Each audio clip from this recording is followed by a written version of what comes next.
What does a good day look like for you? An incredibly beautiful sunrise. Good weather.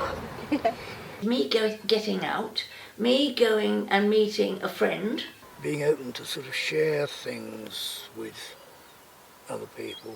Telephone calls to friends and a sense of achievement at the end of the day.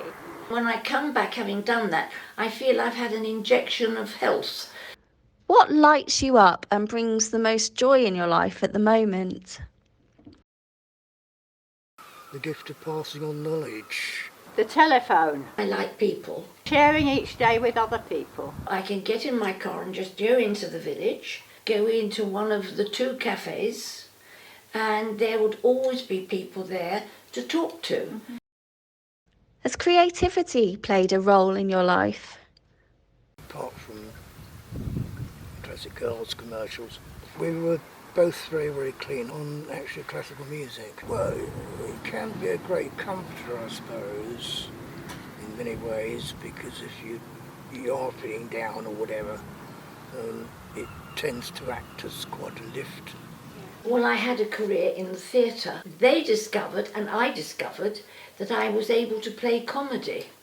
And then I played opposite Spike Milligan, so I learnt from the beginning right the way through. I occasionally write poetry. I've always been inspired by beautiful sunrises and sunsets, deep blue sky and sea, colourful flowers and blossoms, autumn leaves and the changing seasons and the new appearances in spring. What's the best thing about ageing? Learning to say no. The care, compassion and commitment of old friends I have known for years and the ones I have made through Time to Talk Befriending. What would a difficult day look like for you now?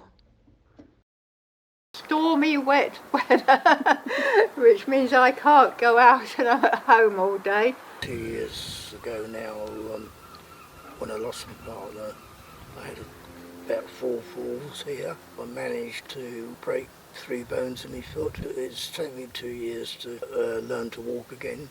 But if I think a day is going to be difficult, and we all have them, I'm proactive. I won't sit here, I will go out. And if you're with somebody, it breaks it. To also accept that you're not perhaps going to get, in my case, back in your feet when you thought you were going to. Sort of takes time and, a certain amount of determination. What would you say was the most challenging thing about ageing? Learning, I suppose, that one is not going to get any younger, so to speak. Basically learning how to cope with it, how to live with it, and just making the best of when they don't quite go according to plan.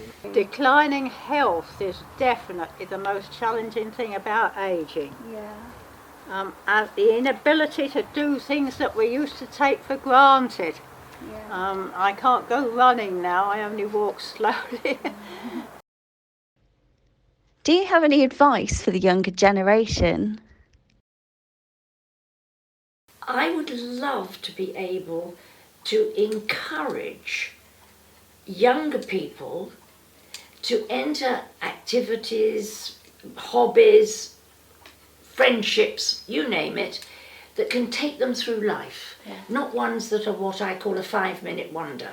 I think it's so beneficial to have, at my age, 1 or 2 people who I've had through my life. I find that, and it's so comforting, because you don't have to dot I's and cross the T's, because they know you so well. Have a sense of purpose and plan each day. Set goals, get started and keep going. Take 1 step at a time and record your achievement. Reward yourself and share time with a friend. And is there anything else you'd like to say about the ageing journey from your experience that could help other people prepare for their later years?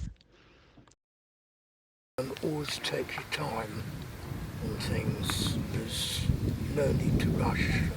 It is up to the person who is on their own to actually stretch out a hand, not to Tom, Dick and Harry, but if you say, I'm on my, you know what I mean, I'm on my own and nobody cares, nobody is going to care. Look after your health.